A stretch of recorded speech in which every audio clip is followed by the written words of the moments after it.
Hey guys, it is Wednesday morning. It's summer in Dubai. It is hot out today. We spoke about the UAE successfully brokering a captive swap. We also spoke about what you could do if you want to quit your job. And Cristiano Ronaldo has made a big purchase in Dubai. And of course, if you are not subscribed to the Lovin Dubai Show podcast, subscribe wherever you get your podcasts from and enjoy the show. Good morning, Dubai. Welcome back to the Lovin Dubai Show, where we go through the top trending stories that everyone across the country is talking about. I hope you're having a fabulous morning so far. Our top story, the UAE brokers successful Russia-Ukraine captive swap. As well, a lawyer's advice to those who want to quit their job. I know your ears are ringing. Also, claims of Cristiano Ronaldo's 98 million dirham mega mansion in Jumeirah Bay. As well, Dubai influencers in Europe for Taylor Swift's Eras tour. They are. How exciting. Also, later on in the show, we're excited. We're going to have the owner of Be Rani Man. This is the Dubai restaurant that was facing closure. They rallied community support, but our question is, was it enough? That will be taking place at about 8:50. It's 263 days since the genocide began on October 7 in Gaza. The current death toll stands at 37,658. The number of injured people is 86,237, and 1.9 million people have been displaced from their homes. In today's weather, it's another warm one outside with expected highs of 42 degrees. Wear your sun cream. Before we jump into our top stories, we've had a number of announcements recently, and the question has come up is whether or not we announce things, whether or not it's boastful. Do you share good news Or not? or protect yourself from the evil eye? Well, I have a question for you. Did you share the news of... So, before that, for people who do not know, I'll be saying it again. So, Casey got engaged. Haven't mentioned it once on the show. Oh, yeah. So, I announced it on Instagram. You did. But you're telling me that by doing so, thanks for telling me after, by the way, by announcing that announcement on Instagram, I'm potentially attracting the evil eye. What does that mean? So, in the Arab culture, there's a saying that if something good's happening to you, whether it's you getting a job, whether it's you traveling, whether it's anything, people do not share good news to avoid evil eye. And specifically on Instagram, because Instagram, has created this very fake virtual life for everyone, right? Yeah. And it's very easy to look at a post and think oh my God, I wish I had her life. Envy. Yes. And with envy comes, the negative energy and all. I do not believe in that. I mean, when something good happens to me, I'm the first to be like, hi guys, so this and that happened to me. Here's my life announcement.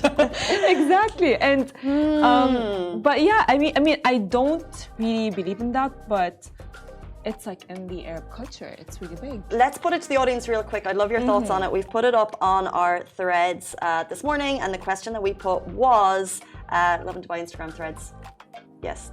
Do you share good news or worry about the evil eye? Do you share with everyone? Do you keep it to yourself? Or do you wait until it's confirmed and then tell everyone? But I totally get that social media has an environment of boasting.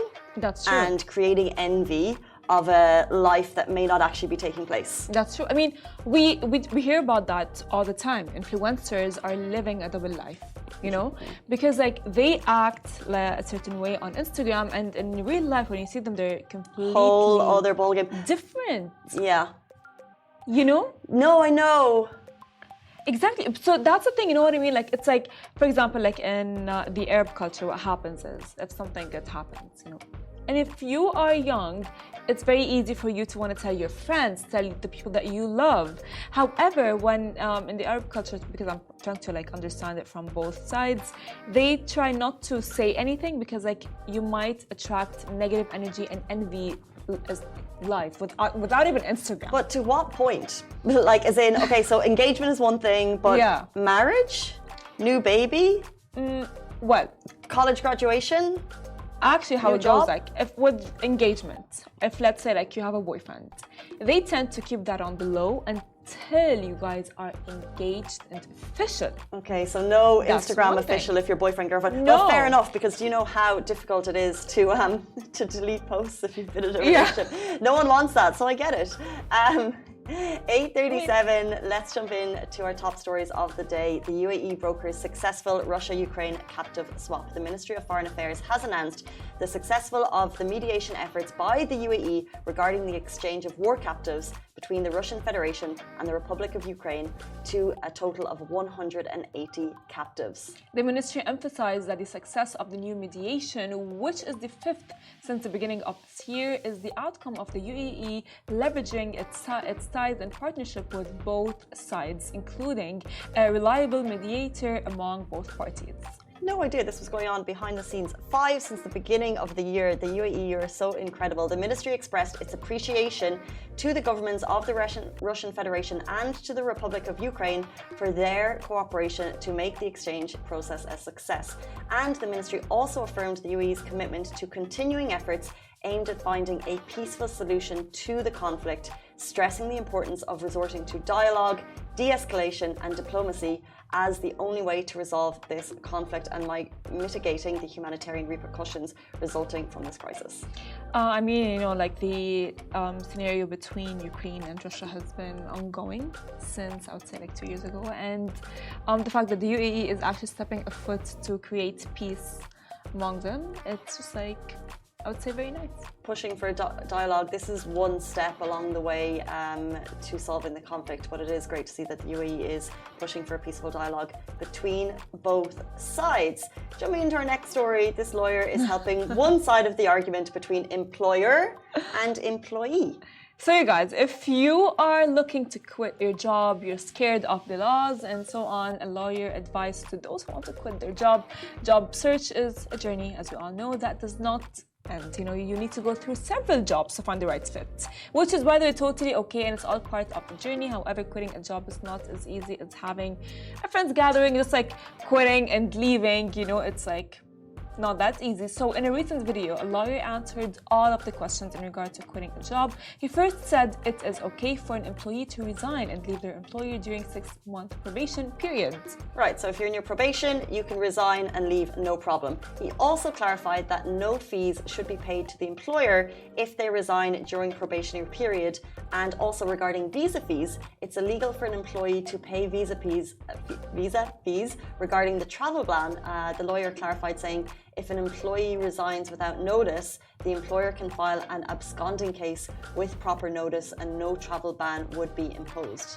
And lastly, of course, if an employee resigns and leaves their employer during the 6-month probationary period, the employee can for sure find a new job and stay in the UAE. Because I see a lot of companies who do not follow the laws, right? And they kind of like, I would say, in a weird way, they're just like not following the law, and it's just like not okay. You know what I mean? It's like, oh yeah, you know what, you're leaving, and then they get very salty about it and they get very bitter. It's like, what is that for? It's not needed. Yeah, and you do hear, you're so right, you hear horror stories here.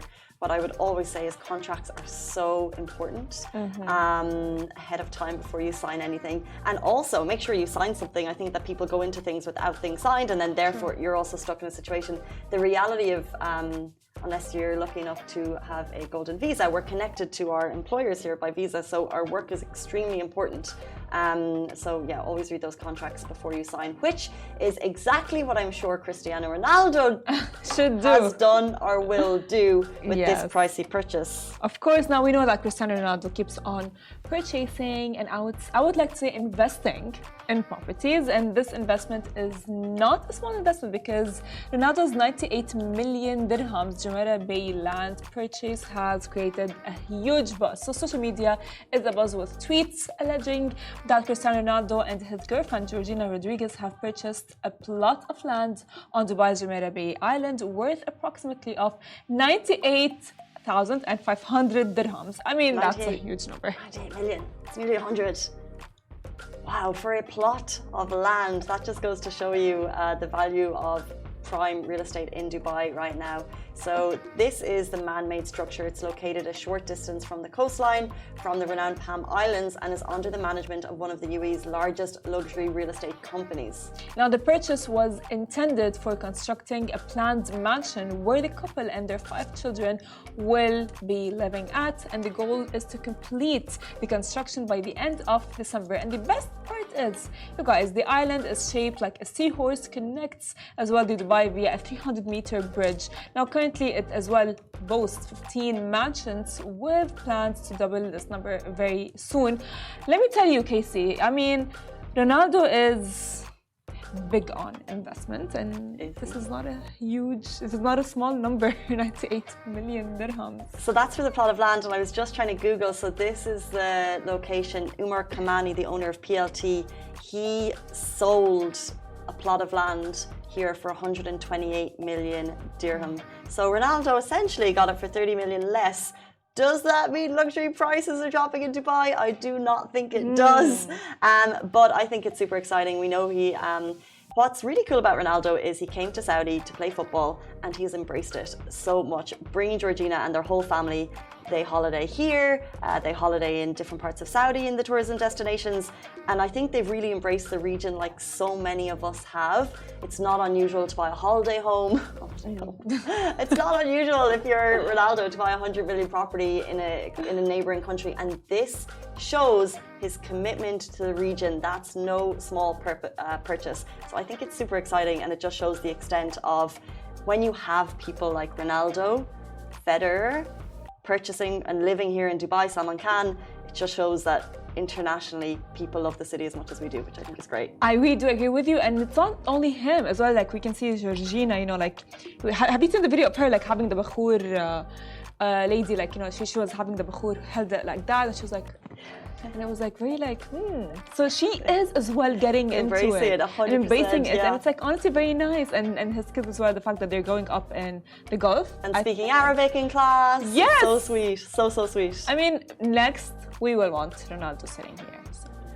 Watch this space. You never know. Ronaldo and Taylor Swift, that would be peak. Speaking of Taylor Swift, Dubai influencers and just basically people living in the region are heading to Europe for the Taylor Swift Eras Tour. Summer 2024 has had one world tour that's grabbed more attention than anyone could possibly have foreseen. The Taylor Swift Eras Tour has been touted and boosted for boosting economies in cities around the world, and is currently in its European leg, and Dubai Swifties are making the most of the cooler climes to check it out. That's right. Nicole on Trend, Irene Street Style, and Cameron Briofor are just some of the names that managed to nab tickets and will go to the Eras Tour for its glory, you guys. I mean, I wish. I mean, I even like, you know, I Googled like, oh, Eras Tour. I would have traveled for it, but they're all sold out. So the fact that they got tickets, I mean, like, it's the getting tickets, it's the getting the hotel. It's not a cheap fare. That is true. The hotel prices, the transport to the cities, like Taylor Swift is bringing a mountain with her. People from around the world, like, you know, the Middle East wanted her to come. Yes. To come. And she didn't, so we went to all of the other places to catch the world tour. And I love it. Just watching really quick, anyone on Instagram, are you a Swiftie? A yes or no? Yes Swiftie, no Swiftie. Yes. Ali K, Massa, yes Swiftie, no Swiftie. Massa, no Swiftie. Ali K, no Swiftie, but oh God. Can you ask forever? Ali, okay. Let me tell you. So, at the Eras Tour, what's very nice about it is the fact that she can choose an era and dress up as it and then go. And clearly, she is dressed as an era. And such a cool outfit. That is very nice. It. And everyone goes like, okay, fine, you know, like, what era are you in? What area would you be? Oh, I have no idea. I don't know. So, yeah, which era would you be? Reputation. Tell me more. So, you know how like Taylor Swift, after her fallout with Kanye West and all of these things, you know, she had an album. Is this the Scooter Braun thing where he took the rights of her album? That's like a different one. That's a different one. When she had the fallout with Kanye West. So she had an album called Reputation, because they called her a snake, they called her really bad stuff, and they bullied her. She went through bullying. And after that, she had another fallout with Scooter Braun, where like he took all of her music, so she recorded all of her music again, and that's why that tour is called the Eras Tour, because she's singing all of her albums that she re-recorded, including the new ones. I mean, wow. Taylor, I just want to know, like, I googled, like, what is Taylor Swift's What is she taking? What is she taking? What are the vitamins that she's taking? Pure grit and determination, 100%. Literally. And so, that album, like, she had that album, and that album maybe did not do the best, but it is the best for her Swifties, for her fans. Swifties have this whole other like ecosystem of what's going on and what they think and what the rest of the world thinks. We know everything. We know everything. In terms of seeing how much people are enjoying it, in terms of the costumes, the bracelets, like the friendship bracelets. It's such a lovely thing. Like even for a non-Swiftie, like I love that people want to travel across the world because it's a positive thing, right? There's no negative energy at those concerts, and the people that I've seen that have gone to the London, Paris, it's just been full on like girls having so much fun. I'm like, what a great thing! I love it. Casey, it's not because like she's not only singing, you know what I mean? She's not only singing live; she is performing. Like she had to run on a treadmill for 3 hours while singing all of her song list, so she can have a lot of stamina to be able to do it on the stage. And she performs, like she actually gives you a full-on show, and that is the nice thing about it. I mean, honestly, we even have people from our office, Natasha and Mayar, are traveling all the way to London to watch her. And I would do too, but there are no tickets. You never know, they could come. I mean, I'm really hoping that she would come. Yeah, I think that's really might have passed. But I feel so sorry for Taylor in the some of the negative attention that she gets. So Dave Grohl, Foo Fighters, he also had a concert, was it in London this weekend as well? And he commented, ours is called the Eras Tour, kind of jabbing at the fact that they perform live, kind of hinting that she doesn't. And it's like, why? She does. Stay in your own lane, do your own thing. Why pull someone else down? And Taylor Swift what she's doing is amazing. And I don't know if she performs live or not. Frankly, I don't care. But I love the energy, and I love what she's doing and the energy that it brings. But I think it's so wrong for a 55-year-old musician. Foo Fighters are amazing, right? But why bring Taylor into your concert? Enjoy your concert, let your fans enjoy you, but why connect them both? Because he knows that always grabs headlines. That is true, but because as they say, I see it all the time on Instagram, is that Taylor Swift right now is the music industry. And not only that, like she does perform live, like only her fans would know, because I have watched the movie of her like performing live and so on. The notes of the music is different when it's like I'm listening to them on my phone. It's different and it shows. However, of course, you know what, it's very easy to hate on people that are doing good at a job that you have as well. Yeah, so true. You know what I mean? Just like, because I mean, she is the music industry right now, and she really recorded all of her albums, came up with a new album while she was actually on tour. She had a horrible breakup after 6 years, and then like it's a lot, and she's juggling a lot, and she is honestly she's amazing. Just please come to Dubai. Yeah, we'll leave that there. It's 8:50, which means it is time for our guest. This is the Dubai restaurant that was facing closure. It rallied community support, but was it enough? We'll have the owner of Birani Man joining us in the studio after this very short break. Please stay tuned. Welcome back to the Lovin Dubai show. Today we are joined by the owner of Birani Man. You may remember this local restaurant went viral 3 weeks ago when they announced that if they did not reach their goal of 95,000 dirhams in donations, the restaurant would need to close. Here to tell us what's happened since, Mullah, you're most welcome to the show. Thank you so much for being here. Thank you for having me. Happy to have you. Thank you. So first of all, I want to ask about like the restaurant. What is the cuisine and what do you offer? So typically the cuisine is from Bangladesh and India, but I've been living here all my life. So there's a lot of influence from different types of Indian and Bangladeshi cuisine. Of course, it is what it is, but then your experience does influence the fusion. So it has a little bit of touch of uniqueness, and me and my wife, we are chefs. So typically how it's cooked is the same way how, our parents are doing it, or grandparents are doing it. So it has a very authentic, very clean touch to the cuisine. Can you go right back to the beginning of the story of Birani Man and how it started? Yeah, so this started December 2022, and I think we were running a small cloud kitchen from Motor City for a few months. We were trying to test out how does our product work. 6-7 months down the line, we saw, okay, it does have some potential. Let's start looking into a place where we can do a little bit of dine-in, a little bit of takeaway. A few months down the line, we got that spot. We checked, of course, a lot of spots, but that fitted our budget / convenience and everything. Once we started it, of course, we did our calculations, and there were some fixed expenses, of course, which is your rents, your salaries, accommodation, food for the staff, transport, everything. That was coming around close to 42,000 per month, fixed costs. In 2022? Yes, and still is. That's pretty much the amount. So in order to reach that number, sales of work close to 100,000 a month is required, just so that, because our selling prices were not our costs were pretty high, and we didn't want to price it higher. We wanted to price a little lower, so let the people come in and try the food out to begin with. So we were like, okay, I think that's a doable number. We did our estimation, did a little bit of research and saw the footfall, but there's so much we can do, right? End of the day. So we started off. From then on, all the way till that video, there was always a progress, but a slow progress, but the progress was always there. In a restaurant line and looking at all the restaurants around us, we spoke to many restaurant owners, and of course, they told us honestly, 2 to 3 years is a very basic number, and you need to have in mind, and you have to have funds in order to reach that, because your restaurant business is on repeat customers. So your product needs to be good, but keep in mind, if there's 600,000 people who tried your food, there'll be maybe 100 people who come daily. So you can't expect everyone to be there. So be patient. If your product's good, make sure the customer service is good.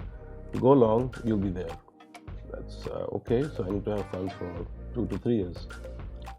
For some personal reasons, let's just say that, my funds for year 2 cut a little short.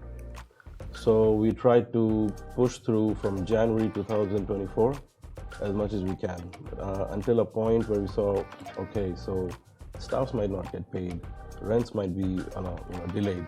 I don't think that's a nice thing. We'll try our best one more time. Tried asking for some loans and stuff. We're saying it's getting delayed. And the worst thing is, you don't want to see your employees not have their pay on time.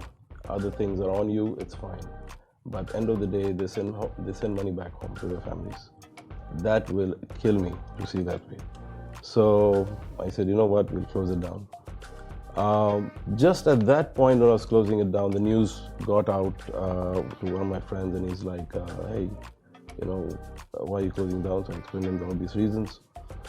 He's like, all right, why don't you just, let people know online, this is the situation. I said, hey, I don't need donations. I don't need handouts. I don't need all of that. If that's what your aim is, I'll say it and I'm closing. That's it.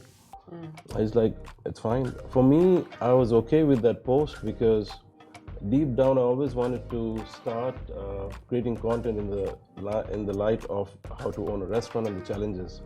So if somebody sees all these videos, they might be aware of the mistakes I've gone through. I might help 1 or 2 people. That was my intent when I started making the videos. So I was like, okay, in that case, if I'm going to educate, I'm okay with that. But make sure you know this is not for donation, this is for nothing like that. Video was done, you're like, went back to sleep. In the morning, my wife's in the kitchen and she's like, hey, where are you? I'm like, I'm coming. She's like, the phone's going off, the delivery is going off, the aggregators are going off. I'm like, why? What happened? He's like, I don't know. So I just checked my mobile and I see all these messages and all the pings and everything. And he's like, get to the restaurant now. So first of all, me and my wife were so overwhelmed with the love of Dubai and the people. I got blown away. And the trust in the city just quadrupled for me. And I was like, I could not believe it. The people of Dubai, they can be so supportive. There were people coming in who dined in and they're giving donations, and I said, no, if you want to invest, I'm here to talk. This is not donations. I'm going to close down anyways. How that helped was, yes, it did get a lot of sales. It did not break even, and that's fine. But the word got out. People tried our food. That was something me and my wife really, liked, the part that they're getting to try the food now. Definitely, if we could have gone more further, because sales did improve, of course. Now I need to stretch this a little longer, try to make sure I can pay all my bills and my monthly expenses, and it's showing progress. Right, so that video that went live, you said you needed 95K per month, and you're going to close sales per month, and you're going to close in 10 days. So it's that went live in June 2, so we're a couple of weeks later. Yeah, so where are you sitting now? Okay, so when that happened, and when all the sales happened and the guys are coming in, me and my wife decided we can't close it down for one main reason: people are coming in. We have to somehow keep it open for them to keep coming and trying. Of course, I spoke to the landlords, but there was no clear answer.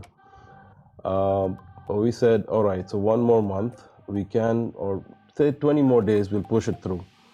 So we did that. In the meanwhile, a lot of investors came through, right? And a lot of people showed interest in how they can help the business. Nothing formalized yet. Everything's still on the table, but I still have to pay my rents.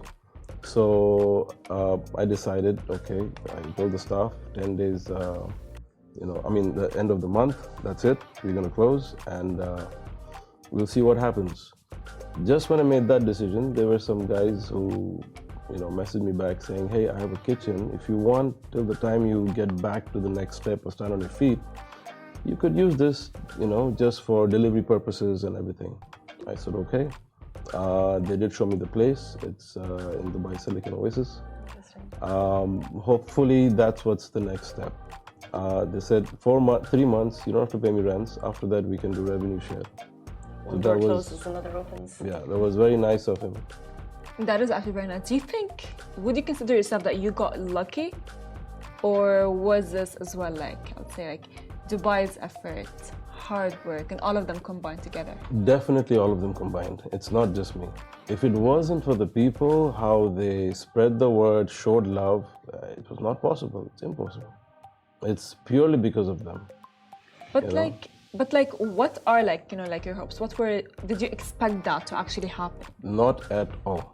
Okay. Not one bit. So I've been in the city all my life. I've seen a lot of things happen with a lot of people. I'm that person, you do a scratch card, you never win. So I was like, yeah, whatever, so it happened. So it was my number, I guess, I don't know. It was an overwhelming feeling. It's amazing. It's amazing the support of the community. We ordered lunch that day. Yeah. Yes, you did. And we were open, cause for me, I get lunch in here. I don't think about places that are not location-wise close by. Of course. It was amazing. Thank you so much. It was really lovely. What's your favorite thing on the menu? When it comes to chicken, there's a roasted chicken. We have a slow roasted chicken with heavy, not so heavy, peanut butter, cashew butter, so it's kind of heavy. And the second to that is our weekend special. It's mutton biryani, but we call it kachi back at home. The reason we call that is because the meat's marinated and it's raw while the rice is on top, but it's all about timing and making sure everything cooks perfectly.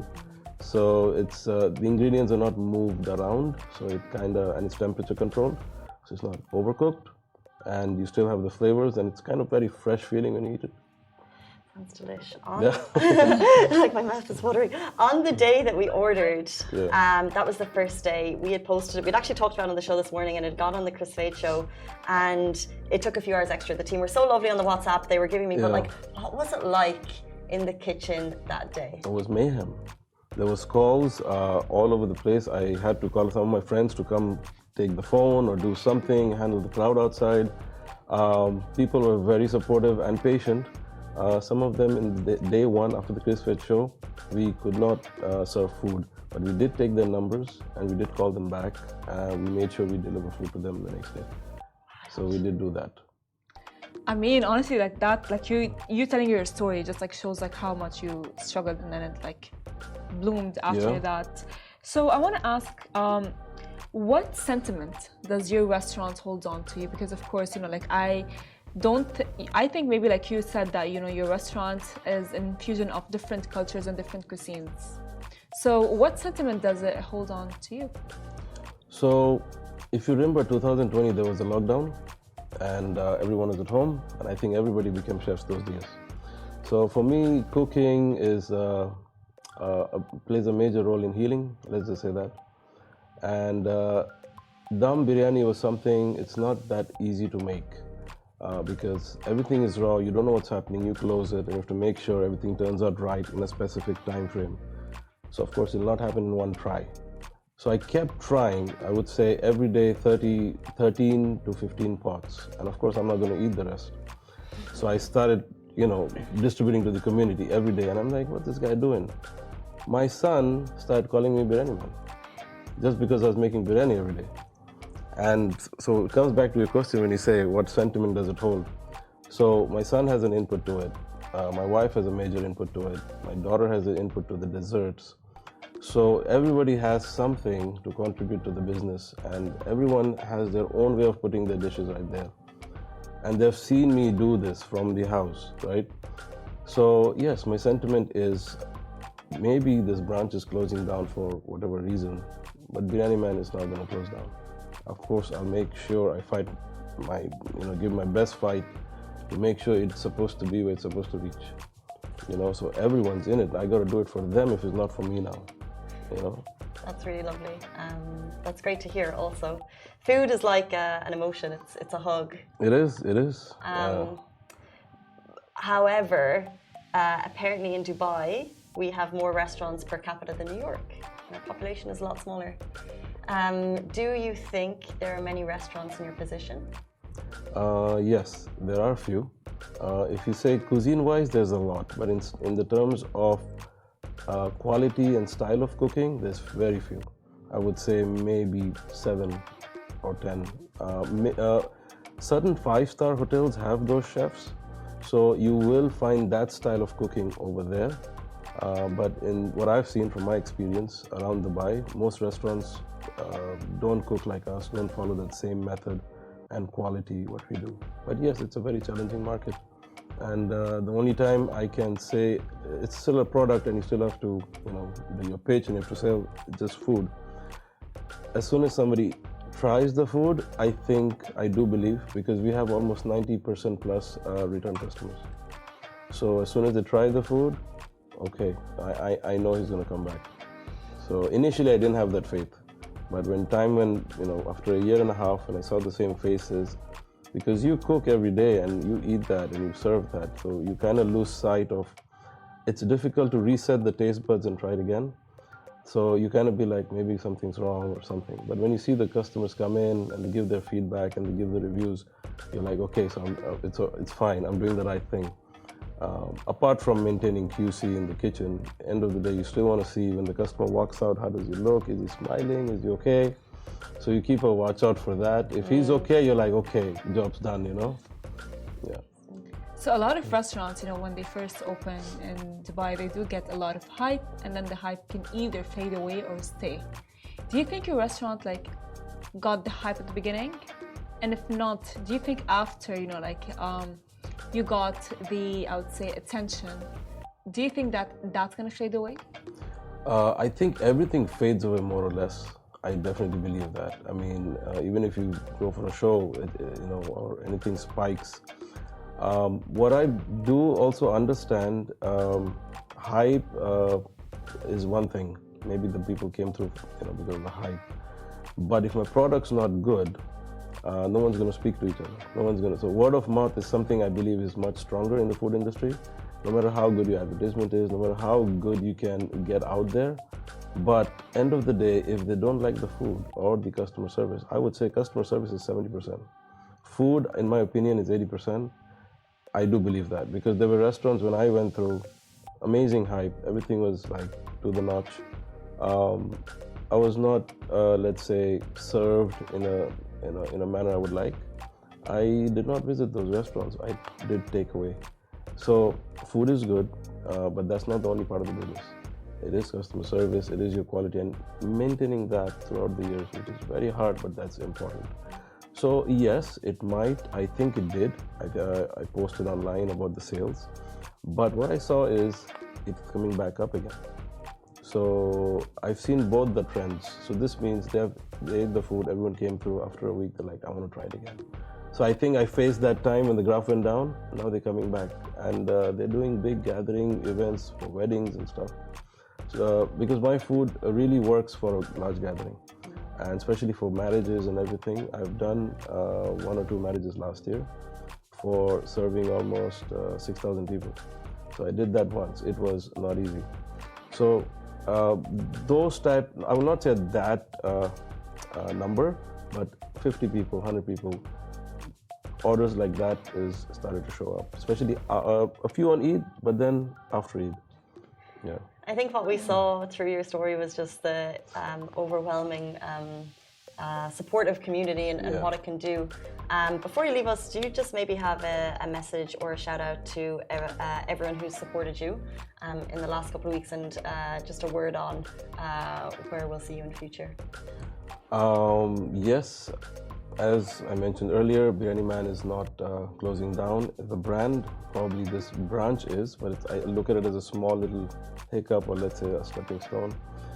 And if it wasn't for the support of the community, I don't think I'd be in this show right now, honestly speaking. And I wouldn't. Because of them, I started seeing hope. I started seeing sales. I started seeing that no, it can work out. At that point, when I was shutting down, my plan was to shut it down, take a step back, get a little breather, come back with a better plan. But looks like the people of Dubai don't want me to sleep. You know, they want me to get back on it. They want me to stand. They want me to, keep running. So mad love for the people of Dubai. And having said that, me and the family and everyone decided we have to do something for the people of Dubai. How, when, and at which angle, we're still thinking, but it's something we need to give back. If it wasn't for them, nothing was possible. We were revived because of them. Business apart, the people who showed up and said 2 good words, that gave me and the team max boost and motivation. The team was kind of like, let's say, like drying out, and as soon as the people came in, they were like, they were energized. So yes, for the people of Dubai, I do have something I will do. Still not formalized yet, but I think something will be up soon. Well, please let us know so we can spread that message. Oh yeah, I'm thinking. So you're still formalizing what it is. It's going to be exactly. I don't think I'll go for a loyalty card or something for them. I want to do something bigger. Again, it's just an intention, but we have seen what intentions can do. So I will make sure it manifests. Love that. So strong. A stepping stone to greater things, no doubt. That was Mullah, the owner of Biryani Man. Check them out on Instagram. Support them as much as you can. Thank you so much for being here this morning. Thank you so much. Thank you, Farah. Thank you. That brings us to the end of the show. We'll be back with you tomorrow morning, same time, same place. Bye-bye.